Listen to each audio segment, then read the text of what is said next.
Badrinath highway पर बेकाबू गाड़ी नदी में गिरी हादसे में 10 लोगों की मौत, 14 लोग हुए घायल। सीएम धामी ने जिलाधिकारी को दिए जांच के आदेश।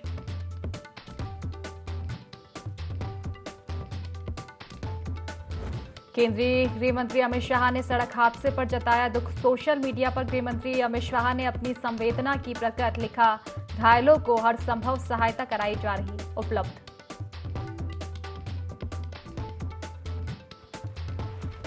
लोकसभा चुनाव के नतीजों को लेकर बीजेपी ने की बैठक में मुख्यमंत्री पुष्कर सिंह धामी और प्रदेश प्रभारी दुष्यंत गौतम रहे मौजूद। जीत के लिए कार्यकर्ताओं की तारीफ।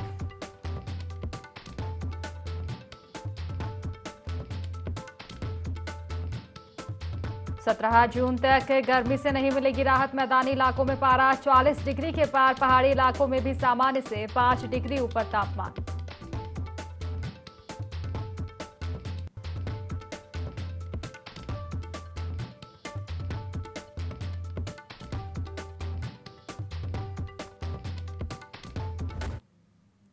नमस्कार, IND 24 देख रहे हैं आप और मैं हूं आपके साथ खुशी व्यास। चले रुक कर लेते हैं सीधा खास खबर की ओर, जहां उत्तराखंड के रुद्रप्रयाग में बद्रीनाथ हाईवे पर बड़ा हादसा हुआ है। रुद्रप्रयाग से 5 किलोमीटर दूरी पर रौतेली के पास एक टेम्पो ट्रैवलर वाहन अनियंत्रित होकर अलकनंदा नदी में समा गया। हादसे में 10 लोगों की मौत हो गई, जबकि 7 गंभीर रूप से घायल हैं, जिनको हेलीकॉप्टर से एयरलिफ्ट कर ऋषिकेश एम्स लाया गया है और शायद 7 घायल जिला अस्पताल रुद्रप्रयाग में भर्ती है। हादसे पर सीएम पुष्कर सिंह धामी ने भी दुख जताया है। जिलाधिकारी को घटना की जांच के आदेश दे दिए गए हैं। केंद्रीय गृह मंत्री अमित शाह ने भी रुद्रप्रयाग हादसे पर दुख जताते हुए संवेदना प्रकट की। अमित शाह का कहना है कि मेरी संवेदनाएं इस हादसे में जान गंवाने वालों के परिजनों के साथ है। बताया जा रहा है कि नोएडा से निकले टेम्पो में 24 यात्री सवार थे। जानकारी के अनुसार रुद्रप्रयाग से 5 किलोमीटर आगे बद्रीनाथ हाईवे पर टेम्पो अलकनंदा नदी में गिरने से 10 लोगों की मौत हो गई।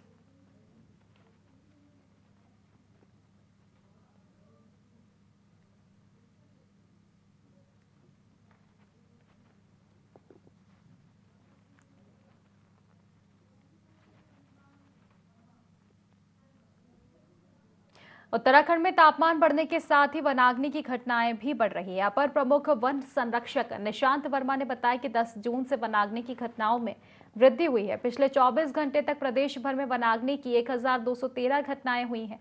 उन्होंने बताया कि इस साल कुल 653 वन हेक्टेयर जंगल वनाग्नि से प्रभावित हुआ है। हालांकि इस साल 2022 से कम वनाग्नि की घटनाएं दर्ज की गई है। फिलहाल वन विभाग की ओर से प्रदेश भर के 1438 क्रू स्टेशन में क्रू दल की तैनाती की गई है। सूचना मिलते ही वन विभाग की टीम तत्काल कार्रवाई कर वनाग्नि की रोकथाम के लिए प्रयास कर रही है।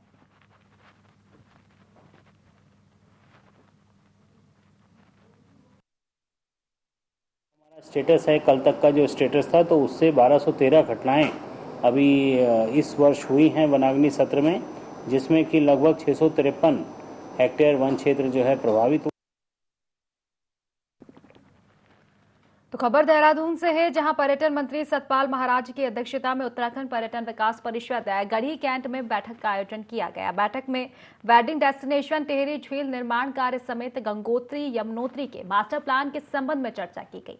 बैठक के समापन के बाद पर्यटन मंत्री सतपाल महाराज ने बताया कि बैठक में विभिन्न प्रस्तावों पर चर्चा की गई है। आपको बता दें कि ADB की ओर से टिहरी के विकास के लिए 1294 करोड़ की फंडिंग को मंजूरी मिली है। इसके तहत टिहरी में 15.7 किलोमीटर पर्यटन सड़क और साइकिलिंग ट्रैक का निर्माण किया जाएगा। साथ ही बैठक में महासू देवता के मास्टर प्लान को भी मंजूरी दी गई है।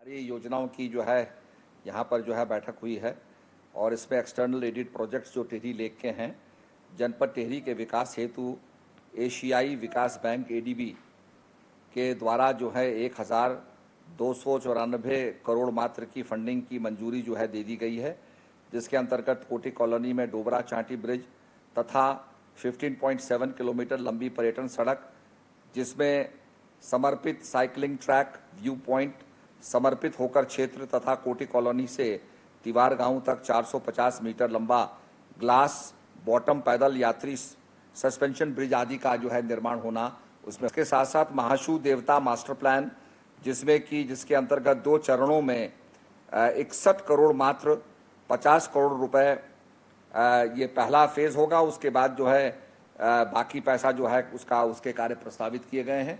तो बहुत ही महत्वाकांक्षी योजना है और ये पूरा जो हमारा महासू देवता जो मास्टर प्लान है ये पूरा बनकर के तैयार होगा। अर्थात इसमें जो कुल राशि 111 करोड़ की जो राशि जो है इसके कार्य जो है प्रस्तावित हैं। महासू देवता के इल्यूमिनेशन और फकेट लाइटिंग के अंतर्गत जो है 94,36,000 मात्र की वित्तीय स्वीकृति प्रदान की गई है।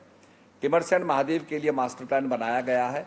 यहाँ पर जो है जुलाई से दिसंबर तक आप जो हैं भगवान अमरनाथ की तरह पर आप जो हैं यहाँ पर देवनाथ जी के भगवान शंकर के दर्शन कर पाएंगे। जोशीमठ का नाम ज्योतिर्मठ होने पर ज्योतिष पीठ के शंकराचार्य स्वामी अभिमुक्तेश्वरानंद ने खुशी व्यक्त की। उन्होंने कहा कि अब ज्योतिर्मठ अपने शुद्ध नाम में विद्यमान है। उन्होंने सीएम पुष्कर सिंह धामी को धन्यवाद देते हुए जौलीग्रांट हाईवे अड्डे का नाम आदि गुरु शंकराचार्य के नाम पर करने की मांग को भी दोहराया। उन्होंने कहा कि ऐसा करने से देश के लोगों को पता चल पाएगा कि आदि शंकराचार्य का उत्तराखंड में क्या योगदान रहा। इसके साथ ही जम्मू कश्मीर में आतंकी घटना पर चिंता जताते हुए कहा कि अब वह गौ माताओं की हत्या हो रही है, यह चिंता का विषय है। वहीं अमरनाथ यात्रा सुगम हो इसके लिए उन्होंने सरकार और वहां के लोगों से शांति बनाने की अपील की है।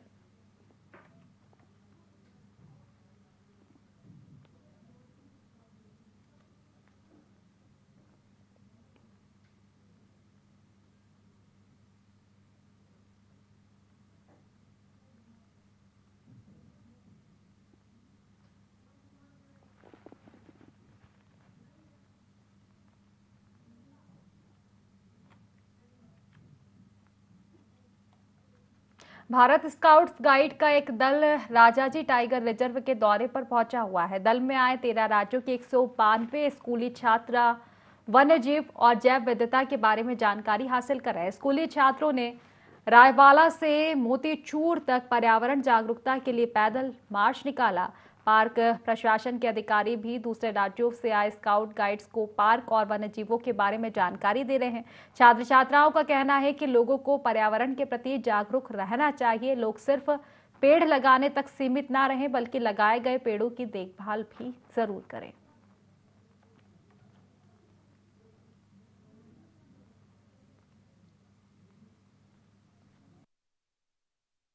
अवेयरनेस पर मतलब वर्क कर रहे हैं। उत्तराखंड में आए हुए हैं इस टाइम पर जो है सभी लोग जो है वृक्ष काटते हैं अपनी नीड के लिए, मतलब जैसे चेयर हुआ, कोई मतलब अपने घर के काम के लिए।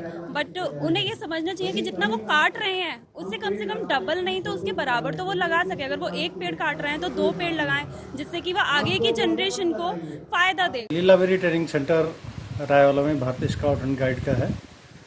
इसमें स्काउट एंड गाइड के अधिकारियों का दल एवं बच्चों का एक दल जो कि 13 राज्यों से यहाँ पर राजाजी टाइगर रिजर्व की जैव विविधता जानने के लिए यहाँ पर आया है। हमारे श्री आशीष गौड़बंदरों का है। उनके द्वारा राजाजी टाइगर रिजर्व के बारे में उनको विस्तार से जानकारी बच्चों को यहाँ पर दी गई है। राजधानी देहरादून में भाजपा प्रदेश कोर कमेटी लोकसभा चुनाव प्रबंध चुनाव समिति चुनाव विस्तारकों समेत वरिष्ठ पार्टी पदाधिकारियों की महत्वपूर्ण धन्यवाद बैठक आयोजित हो रही है। बैठक में लोकसभा चुनाव परिणामों की समीक्षा और विधानसभा उपचुनाव को लेकर रणनीति पर विचार किया जा रहा है। वहीं प्रदेश प्रभारी दुष्यंत गौतम का कहना है कि विस्तारकों का चुनाव में अहम रोल होता है और वह बूथ स्तर तक जाकर काम करते हैं। इसके लिए उनका धन्यवाद किया जा रहा है। और उत्तराखंड में लोकसभा की 5 सीटों को जीतने में विस्तारकों की भूमिका है और इस दौरान उन्हें किन चुनौतियों का सामना करना पड़ा इसको लेकर भी बात की जाएगी। लोकसभा चुनाव के दौरान विस्तारकों ने 3 महीने तक जी तोड़ मेहनत की है।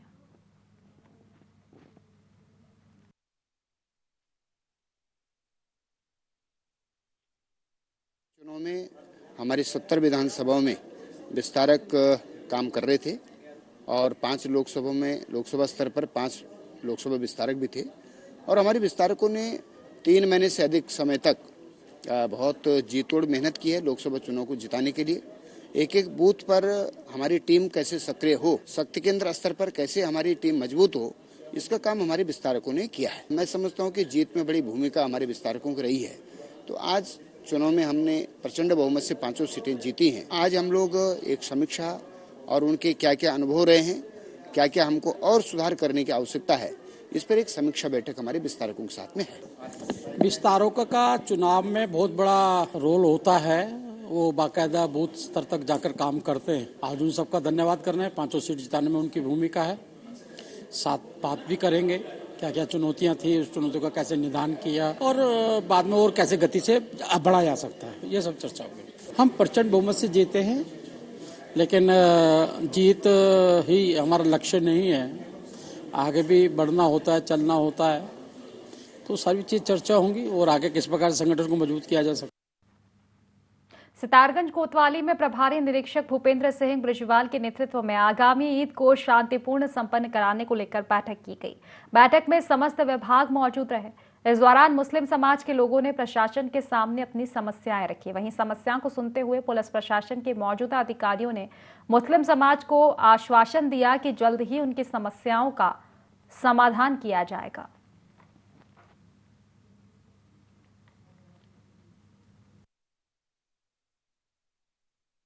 आज बकरीद के मौके के लिए मीटिंग की गई और उसमें तमाम समस्याएं हम लोगों ने रखी। उसके माननीय हमारे यहाँ के अध्यक्ष साहब कोतवाल साहब ने हर तरह से आश्वासन दिया और हमारे नगर पालिका के भी लोग थे, बिजली विभाग के भी लोग थे और हमारे जल विभाग के भी लोग थे, उन्होंने भी कहा। और हम भी एक अपील करते हैं, मेरे साथ क्षेत्र के बहुत ही जिम्मेदार शख्सियत यहाँ मुखिया जी भी मौजूद हैं, कि हम भी लोगों से अपील करते हैं कि जैसे यहाँ पर बात आई कि किसी तरह से कुर्बानी जो शरीयत के हिसाब से होती है और शरीयत ने जो इजाज़त दी है, कोई भी कुर्बानी अपने खुले में ना करे, उन नालियों में ना बहाए और कुर्बानी जो शरीयत का तरीका है उसी तरीके पर करें, आपस में भाईचारा पैदा करें। हरिद्वार में गंगा दशहरा और निर्जला एकादशी के स्नान पर्व को देखते हुए पुलिस प्रशासन ने अपनी कमर कस ली है। 16, 17 और 18 जून को हरिद्वार में भारी भीड़ उमड़ने की आशंका है। ऐसे में एसएसपी प्रमेंद्र डोभाल ने जिले भर की पुलिस फोर्स को ऋषिकुल ऑडिटोरियम में ब्रीफ किया। पूरे मेला क्षेत्र को 3 सुपर जोन और 9 जोन में बांटकर पीएसी भी तैनात की। यही नहीं, 500 पुलिस कर्मियों को सुरक्षा में लगाया गया है। यातायात पुलिस के अलावा जल पुलिस की भी तैनाती करके अगले 3 दिनों तक भारी वाहनों के प्रवेश पर प्रतिबंध लगाया गया। एसएसपी ने सभी सुरक्षा कर्मियों को श्रद्धालुओं से विनम्रता से पेश आने और ड्यूटी पर अलर्ट रहने के आदेश दिए हैं।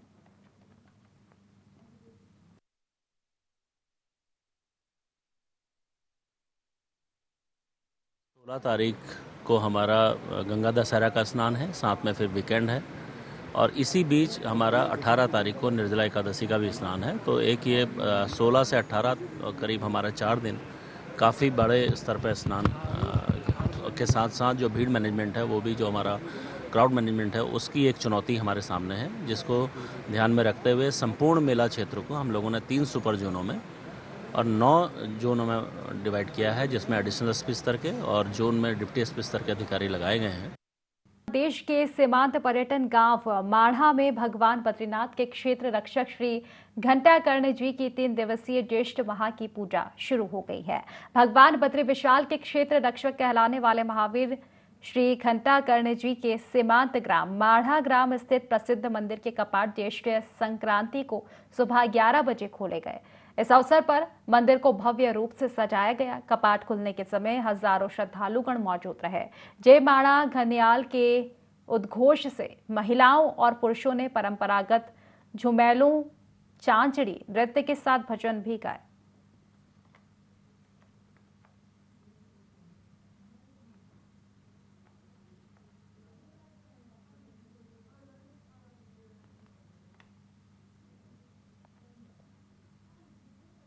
पूर्व कांग्रेस विधायक ललित फर्सवार के चंपावत पहुंचने पर कांग्रेस कार्यकर्ताओं ने कैंप कार्यालय में पूर्व विधायक का राजीव गांधी पंचायती राज्य संगठन उत्तराखंड के प्रदेश अध्यक्ष की जिम्मेदारी मिलने के बाद पहली बार जनपद चंपावत आगमन पर सभी पदाधिकारी और पंचायत सदस्यों के साथ स्वागत किया गया। आपको बता दें कि कांग्रेस जिला अध्यक्ष पूरन सिंह कठायत की अध्यक्षता और निर्मल सिंह तड़ागी के संचालन में बैठक का आयोजन किया गया। पूर्व विधायक ललित फर्सवार ने कहा कि संगठन का पहला उद्देश्य कांग्रेस से नाराज चल रहे कार्यकर्ताओं और पदाधिकारियों को एकजुट करना होगा।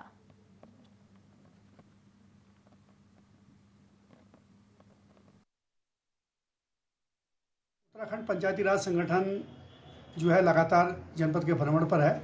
आसन्न जो है हमारे त्रिस्तरीय पंचायत चुनाव है, नगर पंचायत स्थानीय निकाय के चुनाव हैं और हमारा पूरा प्रयास है कि हम जनपद स्तर से लेकर ब्लॉक स्तर तक हम अपने उन भाइयों को चिन्हित करने की कोशिश कर रहे हैं जो लोग आज हमसे कहीं नाराज भी हैं और जिनकी बहुत अच्छी पकड़ गांव के अंतर्गत है, क्षेत्र में है, जो लोग कांग्रेस से भटकाव की स्थिति में है, उन लोगों को राजीव गांधी पंचायती राज संगठन के माध्यम से हम लोग एक मंच देने का प्रयास कर रहे हैं और पूरे उत्तराखंड में एक अच्छे मुहिम के साथ हम पंचायतों को भी जीतने का प्रयास कर रहे हैं और स्थानीय निकाय के चुनाव को भी हम लोग जीतेंगे। जिला कांग्रेस कमेटी के नेतृत्व में कांग्रेस के समस्त फ्रंटल संगठनों के साथ आपसी विचार विमर्श के बाद सब भाइयों को हम लोग मजबूती के साथ आगे लाने की पूरी कोशिश करेंगे। उत्तराखंड में ग्राहकों के साथ ठगी करने वालों के खिलाफ बाट एवं बाप विभाग की ओर से कार्रवाई की गई है। विभाग के ज्वाइंट कंट्रोलर गोविंद सिंह रावत ने बताया कि विभाग को मिली शिकायतों को देखते हुए अधिकारियों को ओवर रेटिंग के साथ ही पेट्रोल पंप और गैस एजेंसियों में हो रही ठगी के खिलाफ कार्रवाई किए जाने के निर्देश दिए गए। उन्होंने बताया कि विभाग की ओर से अब तक 174 निरीक्षण किए गए हैं, जिसमें 125 मामले दर्ज किए गए हैं।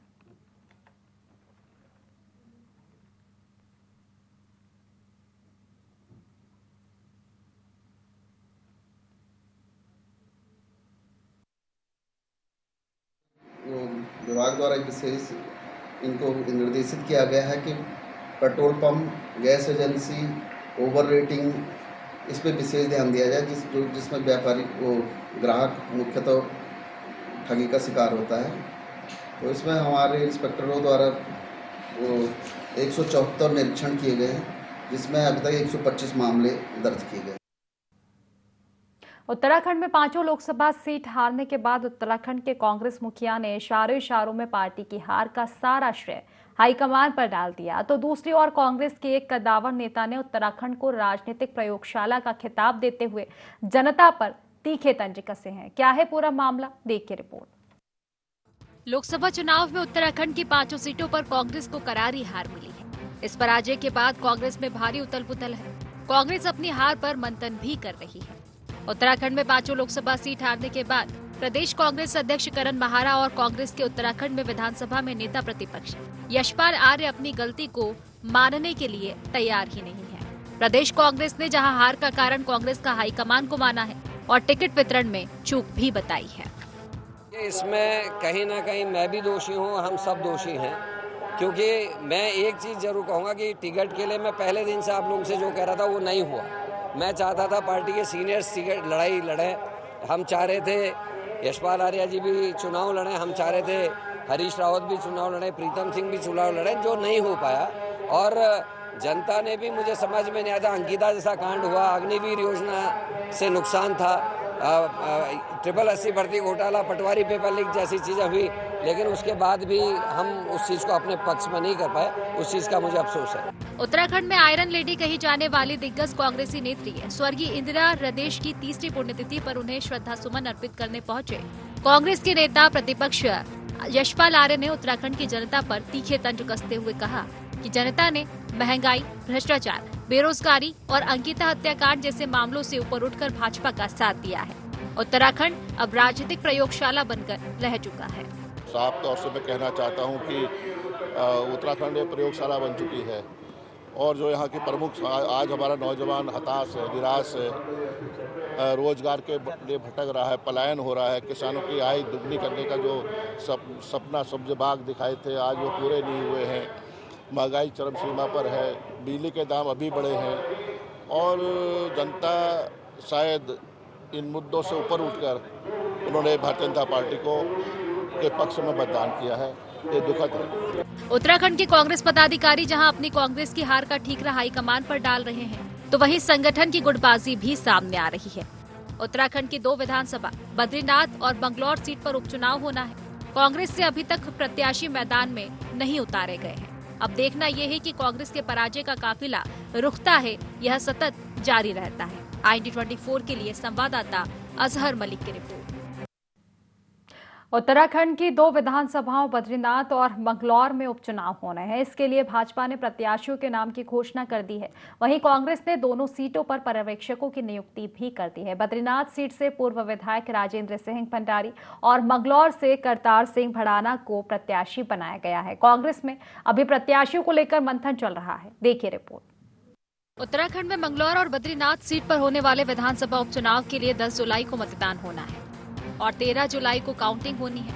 वहीं नामांकन प्रक्रिया की शुरुआत भी हो चुकी है। इसके साथ ही हरिद्वार और चमोली जिले में चुनाव आचार संहिता भी लागू हो चुकी है। विधानसभा उपचुनाव के तहत भाजपा ने अपने प्रत्याशियों की घोषणा कर दी है, जबकि कांग्रेस में अभी भी मंथन जारी है। बीजेपी ने राजेंद्र भंडारी को बद्रीनाथ सीट से चुनावी मैदान में उतारा है। वहीं इस सीट से कांग्रेस के टिकट पर विधायक चुने गए थे, लेकिन बीते लोकसभा चुनाव से पहले उन्होंने बीजेपी का दामन थाम लिया। इसके साथ ही कांग्रेस में रहते हुए 2022 विधानसभा चुनाव में उन्होंने बीजेपी के मौजूदा प्रदेश अध्यक्ष और राज्यसभा सांसद महेंद्र भट्ट को 2022 के उत्तराखंड विधानसभा चुनाव में 2000 से ज्यादा वोटों से हराया था। वहीं मंगलौर से भाजपा प्रत्याशी करतार सिंह भड़ाना की बात की जाए तो वह भड़ाना हरियाणा उत्तर प्रदेश में विधायक रह चुके हैं। वह भी लोकसभा चुनाव के दौरान भाजपा में शामिल हुए थे। चुनाव की तारीख के ऐलान होते ही पार्टियों ने भी अपने स्तर पर तैयारियां शुरू कर दी है। भाजपा के प्रत्याशियों की घोषणा होने के बाद भाजपा के प्रदेश मीडिया प्रभारी मनवीर चौहान का कहना है कि कार्यकर्ताओं की राय शुमारी के बाद और क्षेत्रीय संतुलन को देखते हुए केंद्रीय पार्लियामेंट को नाम भेजे गए हैं, जिसमें से प्रत्याशियों के नामों का चयन किया गया है। इसके साथ ही दोनों विधानसभा में होने वाले उपचुनाव में भाजपा भारी मतों से विजयी होगी।